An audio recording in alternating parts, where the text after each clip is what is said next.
Bismillahirrahmanirrahim. Assalamu alaikum. I am Nimra Zafar.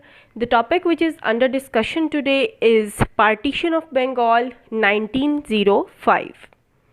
आज का जो हमारा टॉपिक है वो ये है कि जो बंगाल प्रोविंस था उसकी पार्टीशन कैसे हुई थी, बंगाल कहाँ पर था, उसकी पार्टीशन की ज़रूरत क्यों पेश आई, रीज़न्स क्या थी कि उसको दो पार्ट्स में डिवाइड करना पड़ा, किसने डिवाइड किया और इस पर रिएक्शंस क्या थे, मुस्लिम्स के और हिंदूज़ के रिएक्शंस क्या थे और फिर उसके आफ्टरमैथ्स क्या थे, ये भी हम डिस्कस करेंगे।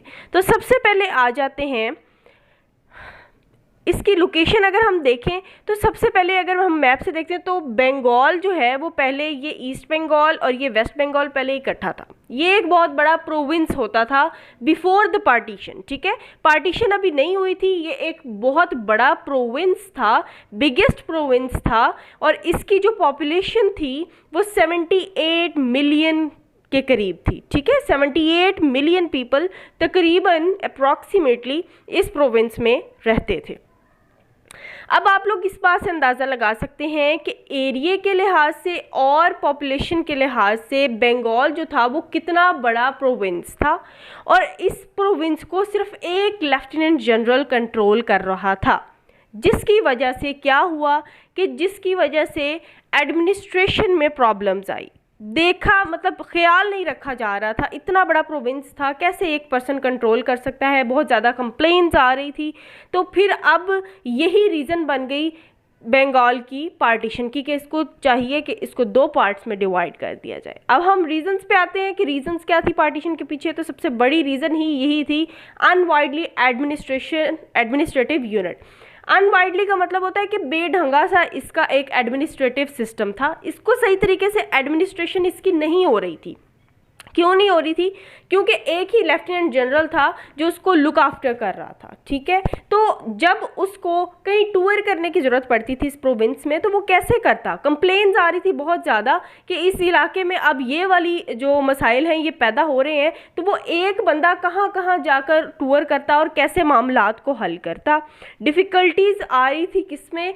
एडमिनिस्ट्रेशन में। ख्याल नहीं रखा जा रहा था, इतना बड़ा प्रोविंस जो है वो कंट्रोल नहीं हो रहा था, एरिया भी उसका बहुत बड़ा था और पॉपुलेशन भी बहुत ज़्यादा थी। फिर क्या हुआ, लॉर्ड कर्जन जो थे वो वाइसराय बने थे जब 1899 में, ठीक है। लॉर्ड कर्जन ने क्या किया, लॉर्ड कर्जन को जब इस बात का पता चला, लॉर्ड कर्जन एक्चुअली एक बहुत एबल और एफिशिएंट एडमिनिस्ट्रेटर थे। उनको जब पता चला कि ये इतनी प्रॉब्लम्स यहाँ क्रिएट हो रही हैं तो उन्होंने क्या किया, उन्होंने इस प्रोविंस का टूर किया।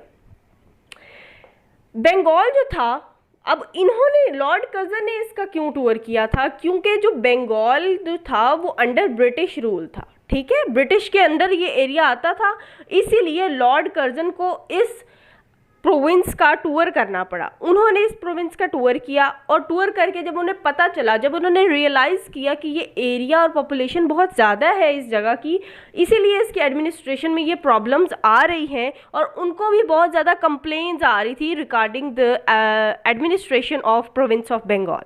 तो उन्होंने डिसाइड किया कि इस प्रोविंस को डिवाइड कर दिया जाएगा और जब उन्होंने ये डिसाइड किया तो उन्होंने एक कम्प्रिहेंसिव प्लान तैयार किया और फिर उसको इंग्लैंड भेजा। किससे? क्यों इंग्लैंड भेजा? अप्रूवल के लिए, ठीक है, क्योंकि ब्रिटिशर्स के रूल कर रहे थे वहाँ पर, ब्रिटिशर्स के अंडर था वो एरिया, इसीलिए इंग्लैंड भेजा गया उस प्लान को कि इसको पूरा किया जाए और प्रोविंस जो है बंगाल का उसको डिवाइड कर दिया जाए। 1905 में उन्होंने ये प्लान भेजा और ब्रिटिश के जो क्राउन था उन्होंने क्या किया, अप्रूवल दे दिया।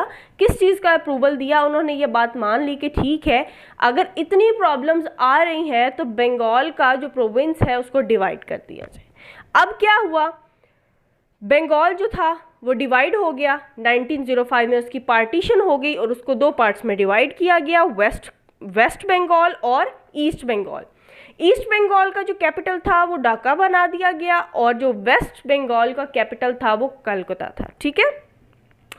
अब प्रॉब्लम कहाँ से स्टार्ट होती है कि ईस्ट बंगाल में मुस्लिम्स की मेजॉरिटी थी, ठीक है, यहाँ मुसलमानों को पहली बार मौका मिला कि वो भी अपने इंटरेस्ट अब जो है उनको सेव कर सकेंगे, अपने इंटरेस्ट के लिए वो काम कर सकेंगे, वो भी अब खुलकर कुछ कर सकते हैं, क्योंकि पहली बार बंगाल की पार्टीशन होने की वजह से मुसलमानों को कोई जो है वो हौसला हुआ था या उनको खुशी हुई थी इस बात की, क्योंकि उस एरिए में, उस ईस्ट बंगाल में वो एरिया जो था उसमें सबके सब मुसलमान थे, ज़्यादातर मेजॉरिटी मुसलमानों की थी, और वेस्ट बंगाल में मेजॉरिटी किसकी थी? हिंदुओं की थी। लेकिन हिंदुओं को यहाँ पर मसला हुआ। क्यों मसला हुआ? उन्होंने एतराज़ किया पार्टीशन ऑफ बंगाल पर। उन्होंने कहा, क्यों? उनका जो ईस्ट बंगाल है, ईस्ट बंगाल था, वहाँ पर ज़्यादा इंटरेस्ट थे हिंदुओं के। ये इलाका वेस्ट बंगाल की निस्बत ज़्यादा अच्छा था, इसीलिए उनको इस बात पर प्रॉब्लम हुई और उन्होंने एतराज़ उठाया इस बात का। और अब हमने ये बात देखनी है कि हिंदुओं के रिएक्शंस क्या थे और मुसलमानों के रिएक्शंस क्या थे, दोनों तरफ की जो फीलिंग्स थी वो क्या थी regarding the partition of Bengal. Partition of Bengal 1905 में जब पार्टीशन हुई थी बंगाल की, जिसमें बंगाल को दो पार्ट्स में डिवाइड किया गया था, West Bengal and East Bengal, तो रिएक्शन क्या था हिंदूज़ का और मुस्लिम्स का। तो सबसे पहले मुस्लिम रिएक्शन देखते हैं। 31 मिलियन लोगों में से 18 मिलियन जो थे वो मुस्लिम्स थे, ठीक है, मतलब मेजॉरिटी जो थी वो मुस्लिम्स की आ गई थी। कहाँ पर? बंगाल में, वेस्ट बंगाल में जो मुस्लिम मेजॉरिटी बन गई थी, ठीक है। उसके बाद क्या हुआ कि मुसलमानों को मौका मिल गया किस चीज़ का? ट्रेड करने का, क्योंकि उस इलाके में जब मुस्लिम ज़्यादा हैं तो वो ज़्यादा अच्छे तरीके से अपने इंटरेस्ट को हासिल कर सकते हैं, ठीक है, एक दूसरे के साथ मिलकर ज़्यादा अच्छे तरीके से वो अपनी कंडीशन को बेहतर से बेहतर कर सकते थे। तो यहाँ पर उनको किस चीज़ का मौका मिला? ट्रेड करने का, गवर्नमेंट सर्विसेज का मौका मिला उनको भी, कि वहाँ पर भी उनको जो है वो सीट्स दी जाएंगी ज़्यादा से ज़्यादा। इकोनॉमिक कंडीशन वो अपनी अपलिफ्ट करेंगे, इकोनॉमिक कंडीशन को बेहतर करेंगे। हिंदुओं की वजह से जो वो एक्सप्लॉइट होते रहे हैं बार बार, ठीक है, तो वो अपनी इकोनॉमिक कंडीशन को अब बेहतर कर सकते थे, उनको एक मौका मिल गया था। उसके बाद वो अपनी सोशल स्टेटस को बरकरार रख सकते थे, अपने सोशल स्टेटस जो था उसको बेहतरीन बना सकते थे और पॉलिटिकल स्टेटस को अपलिफ्ट कर सकते थे, मतलब पॉलिटिकली भी उनको इस चीज़ में बहुत ज़्यादा फ़ायदा होना था, क्योंकि जब इलाका उनका था, मेजॉरिटी उनकी थी, तो फिर उनको पॉलिटिकल स्फीयर में भी ज़्यादा तरक्की मिलनी थी। उनके पास ये एक चांस था टू स्टेबलाइज देमसेल्फ। और इन्होंने जब पार्टीशन ऑफ बंगाल हुई तो जब मुसलमान बहुत ज़्यादा खुश हुए तो फिर उन्होंने एक लॉयल वे में ग्रेटिफिकेशन ऑफर की गवर्नमेंट को, और गवर्नमेंट को बहुत ज़्यादा इस बात में सपोर्ट भी किया। और हिंदू रिएक्शन, अब देखते हैं कि हिंदू रिएक्शन क्या था। हिंदुओं का जो रिएक्शन था वो बहुत हॉस्टाइल और वायलेंट थे, उनको इस चीज़ पर बहुत गुस्सा आया, नाकाबिले बर्दाश्त हो गया था उनके लिए पार्टीशन ऑफ बंगाल और मुसलमानों की वेस्ट बंगाल में मेजॉरिटी। क्यों उनको ये ऐसा लगता था या इतने वो हॉस्टाइल और वायलेंट क्यों हो गए थे? क्योंकि इनके पीछे ये रीजंस हैं कि वो समझते थे कि वेस्ट बंगाल में मुसलमानों की डोमिनेशन हो जाएगी, ठीक है, डोमिनेट हो जाएंगे, वहाँ पर अपनी मर्जी से काम करेंगे, ट्रेड करेंगे, सोशल स्टेटस अपना अपलिफ्ट करेंगे, पॉलिटिकल स्टेटस अपने को अपग्रेड करेंगे।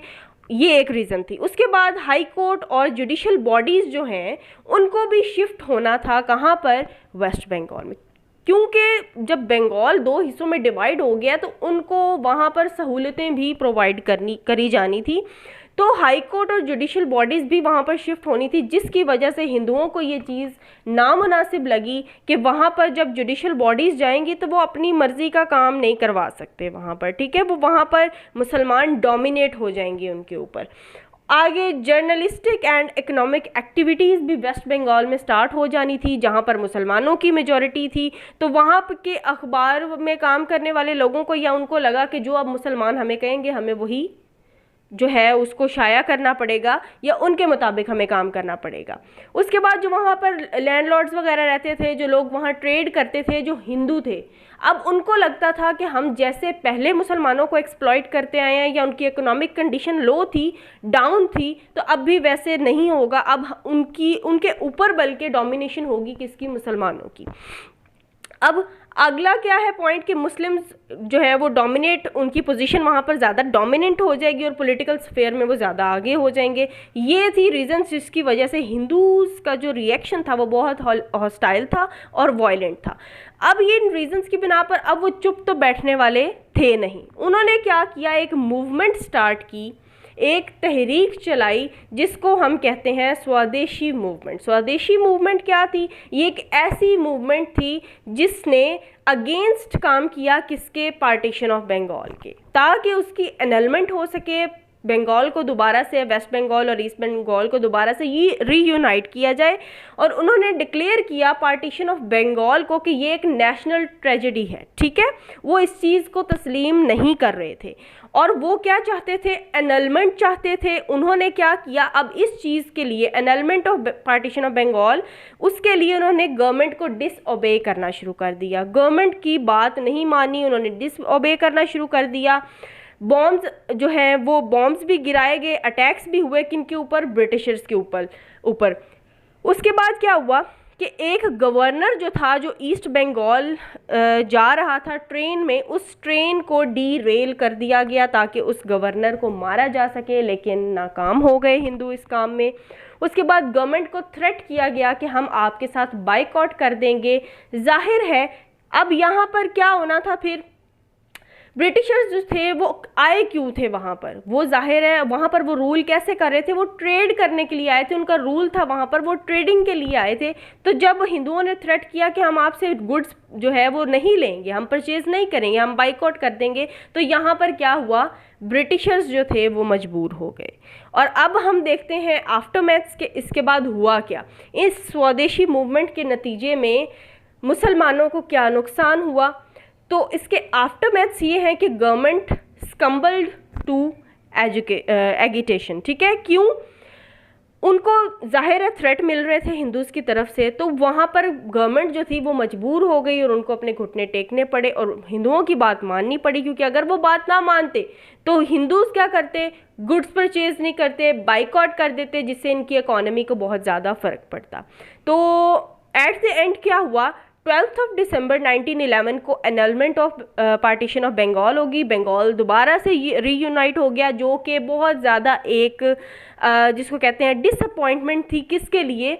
मुस्लिम्स के लिए, क्योंकि दोबारा से बंगाल रीयूनाइट हुआ, दोबारा से वही उनका जो सोशल पॉलिटिकल इकोनॉमिक कंडीशन थी वो बहुत ज़्यादा दोबारा से गिर जानी थी। तो इस बात का बहुत ज़्यादा दुख हुआ मुसलमानों को।